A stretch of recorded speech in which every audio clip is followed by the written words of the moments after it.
Well, traders got the equivalent of a TMZ story or perhaps a National Enquirer story this afternoon as Elon Musk comes out and suggests that he will be thinking about taking Tesla private. So, of course, Tesla has its cheerleaders, also has its detractors. It is definitely a hot button type of a stock out there, and so it captured the imagination of the entire world of finance here today.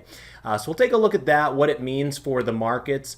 We had a nice day in the market altogether, where we do continue to have a lot of bullish postures out there. So we'll review that. Then we'll take a look at a little bit less exciting area of the market with the consumer staples in our trade application example for the day. So with that, let's go ahead and get started. Welcome to the Market Outlook video presented by MarketScholars.com. I'm your host, Brandon Van Zee. It's August 7th, 2018. For those of you that are new, first of all, welcome aboard. We're grateful to have you in our audience here today. Remember, you can subscribe to our channel on YouTube, and while you're there, check out our description area. That would allow you to sign up for our email distribution list as well. That way you can be alerted whenever we post these videos to YouTube on a daily basis. We'll also let you know which stocks within the S&P 500 are giving you overbought and oversold cluster signals using that market forecast indicator. In addition to YouTube, we're also heavy users of Twitter, so make sure you're following me there. My handle is @BrandonVanZ. If you want to follow the Market Scholars handle, it's just @market_scholars. We definitely appreciate your likes and your retweets of these videos as well. And lastly, we're also on Facebook, so feel free to check out our group at that web address you see embedded in the logo in front of you. All right, with that, let's go ahead and do some analysis on the markets here.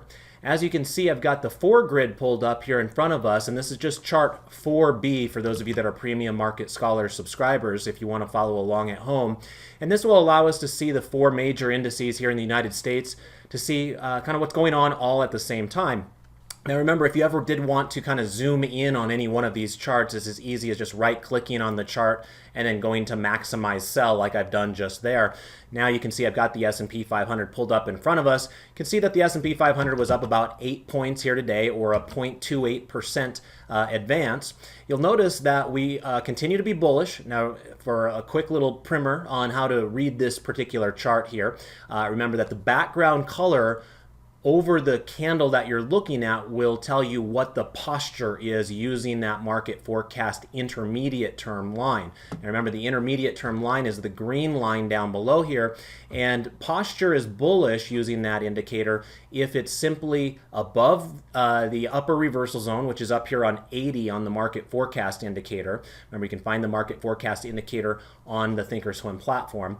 So right now we're above 80, and therefore this is a bullish time period. Remember, you're also going to have a bullish posture when the green line is rising between 20 and 50, kind of like it was back here at the beginning of July. So for all intents and purposes, we've been bullish on the S&P 500 since July 5th, with the exception of one single day right there where we briefly went to a weekly bearish posture, but that was reversed the very next day. For the most part, we've had a full month's worth of bullishness, and of course, if you've been long the market over the last month, you've probably had a decent experience. Now, there has been some high-profile misses in terms of earnings, whether you're looking at something like Facebook, Twitter, even tonight I think Papa John's was out afterwards and struggling. So, without a doubt, there's going to be some individual stories within your portfolio that might be struggling. But on the whole, if you have a well-diversified portfolio, you've benefited from being bullish here for the last month or so, and that continues to be the case. Now, you will notice that with today's candle, we did touch a new high from a 3-month perspective. In fact, it's a new high from a 6-month perspective, but we're not quite to the all-time high. Let me pull up a 1-year daily chart here just to give you a brief understanding of where that resides. And that's back here at about 2872 on the S&P 500. And as you can see, that was right there at the end of January 26th. So as it stands right now, we're less than 20 points away, 15 to 20 points away from hitting a new all-time high in the market. So it's a far cry from where people were screaming and at the top of their lungs and their hair was on fire back here when the market seems like it was plunging. But a little bit of calmness and understanding, stepping back, recognizing what is existing in the marketplace as far as support, resistance, understanding the Fed's role in the marketplace, a lot of different things going on. But remember, markets are designed to go up over the long term. Yes, we will have bear markets along the way, but more times than not, your default choice should be to be more bullish than bearish. And so we're knocking on the door of hitting that all-time high on the S&P 500. At this point, I have no reason to believe we won't break through there. So right now, we continue to be bullish on the S&P 500. Let's go ahead and move it on over here to the Dow Jones now. Notice that I just clicked this right go to next sell arrow up here in the upper right of the Thinkorswim platform in order to now go over here to the Dow Jones Industrial Average on that chart 4B as well. So as you can see, today's candle was up, somewhat similar to the S&P 500. We did not close at the high of the day. We do have that long upper shadow there, suggesting that there was some bearish elements at the end of the day, kind of pushing the market back down. We still finished up, but just not at its loftiest levels. But like the S&P 500, the Dow's been on a very nice run. This breaks us up to multi-month highs on the Dow Jones Industrial Average as well. So all of a sudden, you know, we've found that the S&P 500 and the Dow have been really kind of the leading indexes over the over the NASDAQ and the Russell 2000. Whereas earlier in the year, it was actually flip-flopped. It was reversed from that. And of course, we've seen some more resilience out of some of those areas like the staples and the industrials that we didn't have earlier in the year when it seemed like the market was being led entirely by technology-oriented or growth-oriented names. So maybe a little bit more breadth here recently. Let's take a look at the NASDAQ now. NASDAQ was up 0.31% here today. Now you'll notice that with the price action, again, we are bullish. That's what that green background color tells us. But notice the difference here in the placement of the candle. The candle itself is lower than where we were trading back here on July 25th. So the NASDAQ has done a good job of recovering after that big Facebook day, but it's still not to those elite levels of what we've seen with the S&P 500 and the Dow here. Notice that the green line is about ready to enter back into the upper reversal zone there on the NASDAQ. And then last but not least, we do have the Russell 2000. And this has been the one that we've kind of identified as more of a sideways trend. In fact, I think I did an iron condor on the Russell 2000 at some point over the last few weeks. And so that continues to hold true. You know, I don't see any reason to believe this is breaking out in one direction or another. We continue to trade in this sideways channel with the Russell 2000. Much like the other indices, we do have that long upper shadow in this case, which is maybe a bearish element to it, but the posture from an intermediate term perspective does remain bullish. Again, that background color of the chart is signifying that for us. Let's go ahead and take a look at another chart setup here. This time, let's go over here and talk about some ratio charts. And this is a 12 grid. So I'm going to go ahead and remove the camera feed, and that way you guys can kind of see all of the different charts in front of you. And what we're looking for here with the 12 grids, and by the way, this is chart 4I for those of you that are premium market scholars following along at home. What we're looking for here are either continuations of trends or potential trend reversals that are taking place. So some of the charts are going to be a little bit more sideways. Some of them are going to be a little bit more directional in nature. You know, one of the areas that is most definitely directional is this chart kind of in the gold in the middle here, or light brown, however you want to describe that. But this is stocks versus gold, the ratio chart there. And so remember, investors have plenty of places where they can park their cash. This is basically a way to kind of look at different asset classes as opposed to stocks versus one another. This is stocks versus gold, and investors have a choice. Do they want to invest in stocks? Do they want to invest in gold? When you see this chart going up like this, it's saying that investors have spoken. They want to be in the stock market right now, productive assets, in other words. You know, there might be a time and a place for gold, but remember, it doesn't actually produce profits. It doesn't produce dividends. It's not productive. It's basically a speculative tool, perhaps a store of value, but right now, investors are seeking out productive assets. You can see that that's also the case versus the bond market. Stocks in this particular ratio chart right here, stocks versus bonds. When you see that chart going up, it means that stocks are outperforming bonds. So this is a little bit more of a good sign for a risk appetite in the equity markets. You're also finding that the U.S. stocks right here off to the right-hand side in the gray are outperforming foreign stocks. And so that's another decision that investors have to make. Do you want to be invested in the United States? Do you want to be invested overseas? Well, for the last 3 months, your better option would have been to stick with the United States. But of course, that will turn at some point down the road. Now, one of the ratio charts that we've looked at here recently is this one down here in the pink. This is your consumer discretionary stocks divided by your consumer staples stocks, and it gives us a little bit of a feel for what type of risk appetite is out there within the equity markets themselves. We now know from those other three ratio charts that investors are interested in the equity markets. Now we want to know what kind of equities are they interested in.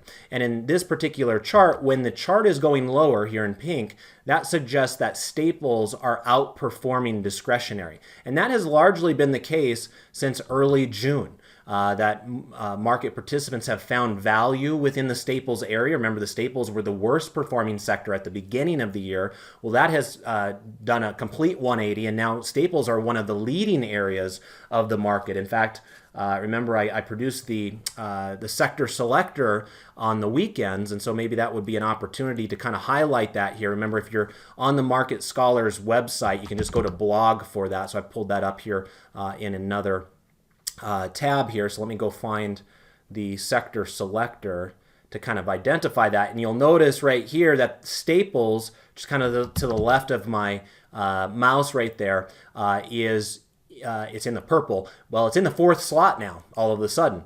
Let me actually click on the heading for that, and we can kind of get a better view of it by clicking on it itself right here like this. That might make it a little bit easier for those of you that are watching on a cell phone. But anyway, staples are the fourth best performing sector by the way that I rank sectors. Remember, I'm ranking these sectors by 10 different levels or weightings, and so it's a very comprehensive way to evaluate sector strength. And what you'll see is that the staples went from 7th last week here in the purple all the way up to 4th. And at one point back here in May, they were the worst, meaning that they had very little positive price performance versus other sectors that were out there. So it's been an interesting turnaround story there with the staples. I would say that's one of the key takeaways from the graphic this week. The other thing, just generally speaking, is that we do find those defensive areas of the market, healthcare, real estate, utilities, and staples leading the way, whereas some of your riskier types of sectors are kind of falling. In fact, technology fell from 3rd all the way down to 6th. So maybe there's a passing of the baton that is starting to take place kind of under the surface there. Now, while I'm over here on the internet, I should also remind you that if you are watching these market outlook videos here from our website, remember we post these in our blog as well, so many of you will watch them directly from here.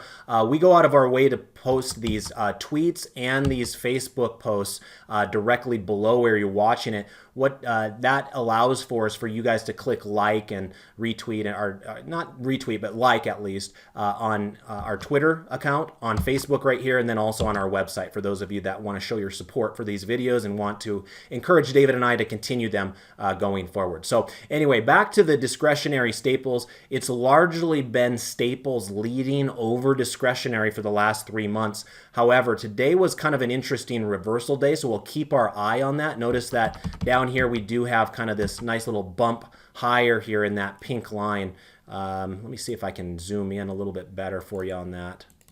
There we go. You can kind of see this this candle over here that I'm circling with my mouse in the lower right-hand corner. That was a pretty nice bounce. Now, it doesn't do anything to break the trend. So right now, we're still going to assume staples are leading over discretionary. But just keep your eye on it because that was a pretty aggressive bounce right there. Perhaps the discretionary stocks are going to take the reins for a couple of days here. Let's do a couple of other 12 grids while we're at it. Since we're on the topic of sector analysis, let's go to our chart 4G here, which will take us to the U.S. sectors 12 grid.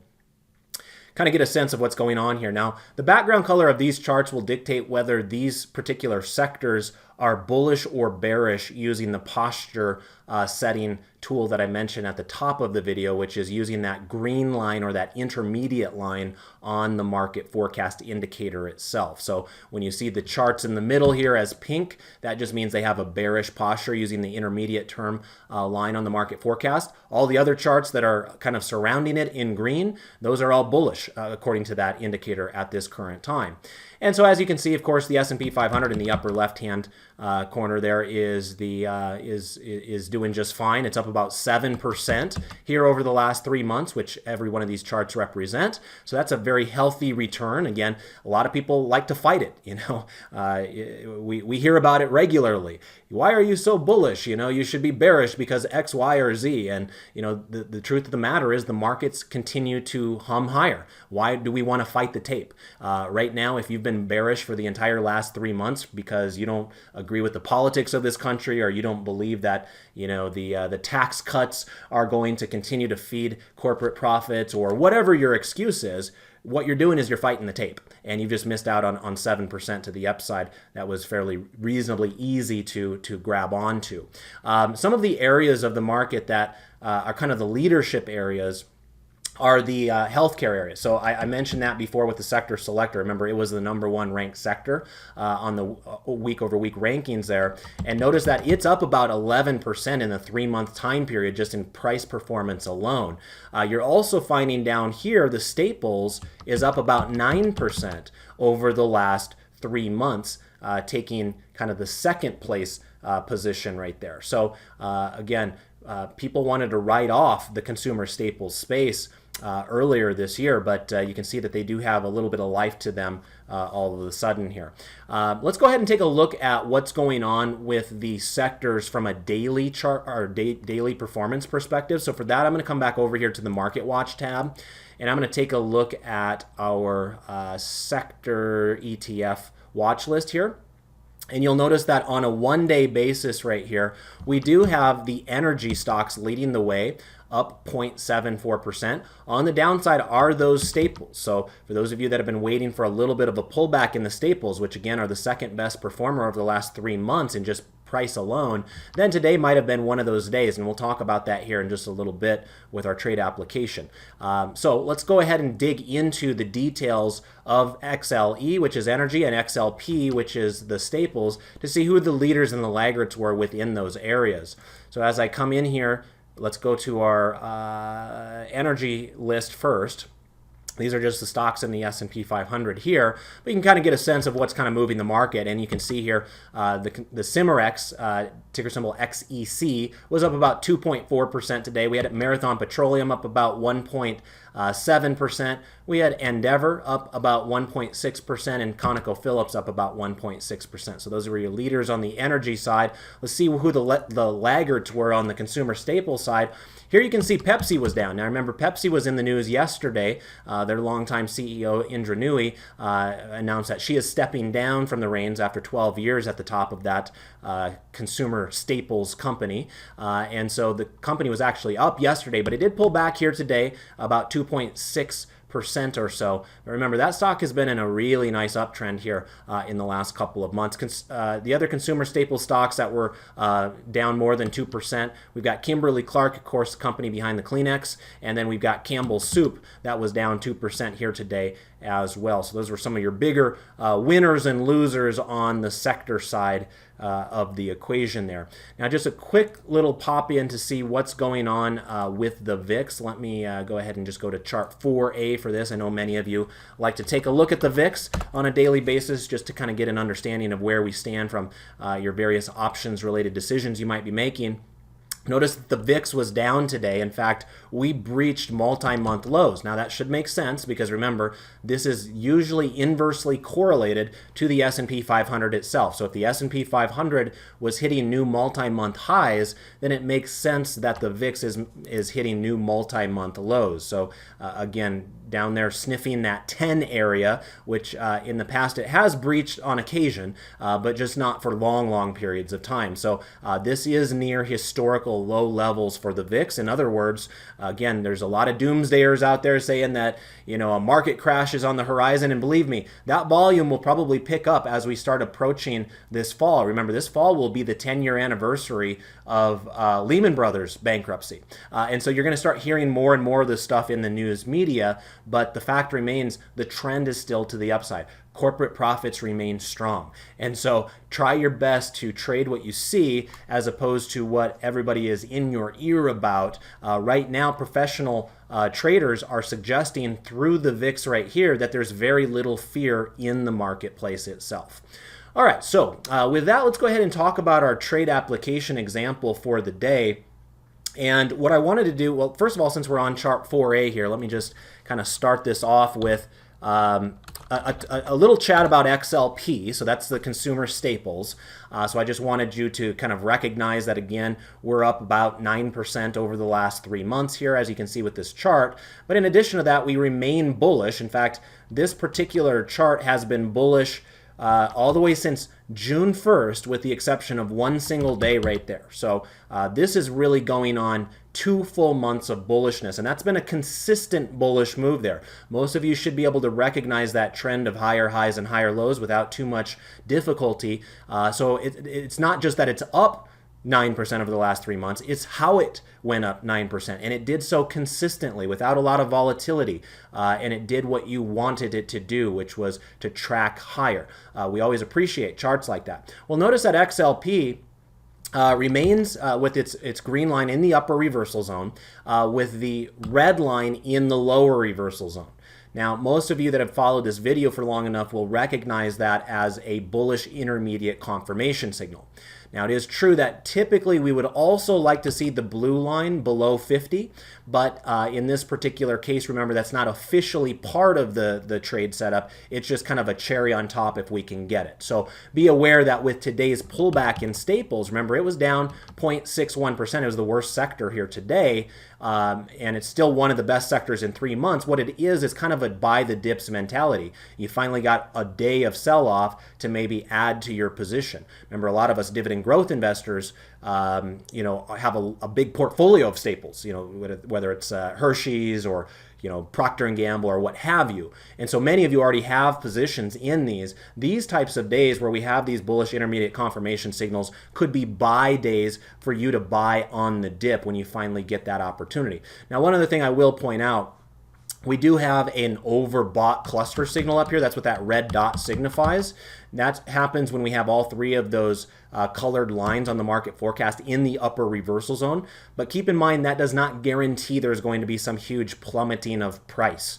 It is designed to give us a sense of whether a stock has gone up a little bit too far, too fast, but it doesn't necessarily say that the trend is done. If anything, it's telling us that it's part of the continued trend. Remember, part of that cluster signal is the fact that the green line is in the upper reversal zone. If you took away the blue and the red and you just looked at that green line, you'd say, yes, that's a stock in a strong trend. So we'll see if that leads to anything. But what I'm thinking right now, unless I see something different up here in coming days, is even if we do get some sort of a pullback, my guess is it's not going to breach this upward trending 30-day moving average on its first attempt. After all, every time it's pulled back in the past, and remember, you had an overbought cluster signal right there where you had a 1-day pullback afterwards, and then it basically bounced the day after that. It didn't even touch that moving average. It didn't do it over here either, or over here. So right now, I'm going to assume that the past kind of trading trajectory will hold. Now, one of the big companies within XLP is Philip Morris. That's ticker symbol PM. And remember, Philip Morris is basically the international division of Altria in a way. They're technically 2 separate companies, but if you want to think about Marlboro cigarettes and the tobacco that they sell, Philip Morris, ticker symbol PM, is basically the international division, everything outside of the United States. And then ticker symbol MO, which is Altria, is Marlboro here in the United States. Well, as you can see, PM has also been in an upward trajectory, but it doesn't seem like it's been in as much of an upward trajectory as XLP. And part of that might be what I just mentioned a moment ago, which is this is basically an international company that just happens to be headquartered in New York City.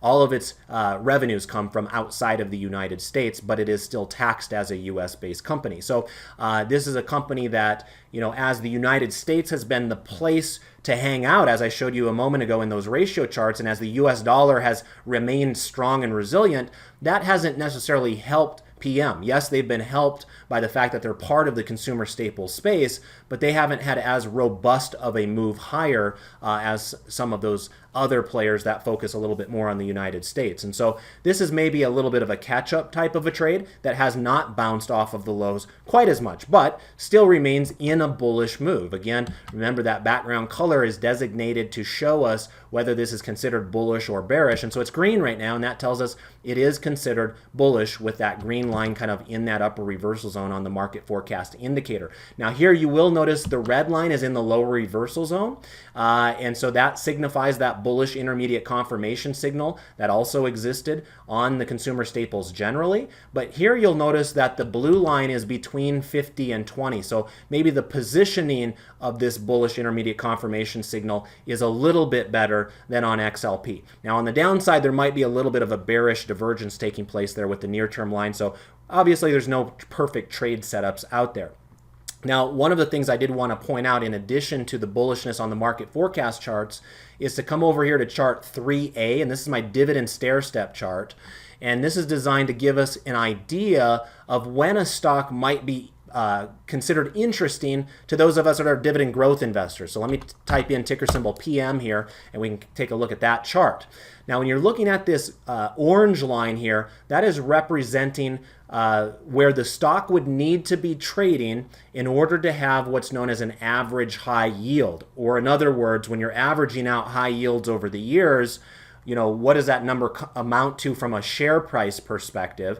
And of course, if you're a long-term investor, you want to buy when yields are high. You don't want to buy when yields are low. That's something a momentum-based trader might do. So in this particular case, I just wanted to also show you that in addition to what we're seeing there on the charts in the near term exhibiting some bullishness, this is still a stock that after a bounce off the bottom is still considered in kind of that value territory range by income-oriented investors because the price is below that orange line. In other words, the dividend yield of Philip Morris is currently 5.33%, and typically if you're able to buy it with a 5.05% yield, you're usually doing pretty good for yourself. At least that's what history suggests. So maybe yet another reason why it could be an interesting trade setup. So with all of that in mind, what I thought we would do today for our trade application is come on over here to the trade tab itself, pull up ticker symbol PM for Philip Morris, and then look at the option chain to sell a put on. Selling a put is obviously an options technique that is utilized quite regularly by folks that want to kind of create their own income stream and or perhaps buy a stock at a lower price in the future. And it's a technique that I use quite regularly in my Monday night options for long-term investors class. So in this case, we typically go out about 20 to 50 days until expiration. Notice I've got the September contracts here with 45 days till expiration for this particular setup. And what I'm going to do is I'm going to look at this ROR column here that stands for return on risk. And we'll look for the one that's closest to 1%. And you can see that leads us to the 82.50 put. And you can see here we would be able to collect about 90, maybe 91 or 92 cents for that, assuming the market opens somewhat close to where it closed here today. So we're getting more than 1% of the strike price to say that, yes, we're willing buyers of 100 shares of Philip Morris if it does fall down below 82.50 on expiration day. Now keep in mind, this stock is trading at 85.53 right now. So in other words, you are going to collect about 90 cents right now, or in other words, $90 when you convert that for what each contract controls stock-wise. So you're going to collect about $90 right now to say that you are a willing buyer of this stock $3 lower than where it's currently trading. So that's the trade idea for tonight. Let's go ahead and place that trade. I'm just going to come over here to the bid price of the 82.50s in September. I'm just going to click on it, loads up our trade down below. I'm just going to simply do one contract here. I will leave it at 90 cents. In this case, I'll go ahead and change it to a good till cancel order. And that way, if it doesn't get filled tomorrow, perhaps I'll get a chance to get filled on it on a follow-up day after that. So with that, let's go ahead and click on confirm and send. Review it one last time. There's the 90 bucks that's coming into our account. If this stock does not go down to 82.50, we keep that 90 bucks. If it does go down below 82.50, then we're on the hook for buying 100 shares of it. So let's go ahead and send that one in. All right, well, I want to thank you for joining me here tonight. It's always a pleasure to go to work for you. So reminder that this is a market that continues to be bullish. Now, it's true it's being led higher by some of the more defensive areas of the market, so it's got a little bit of a different feel to it than what we've seen in previous months where we've been led higher by technology, but nonetheless, we remain bullish. And so, again, stressing to trade what you see, not what you hear around you, and you'll probably see the better side of the profit and loss statement because of that. So with that, I want to wish you all the best with your trades and your investments. David will be back with you tomorrow, and then I'll see you on Thursday. So with that, have a great rest of the day. Take care. Bye-bye.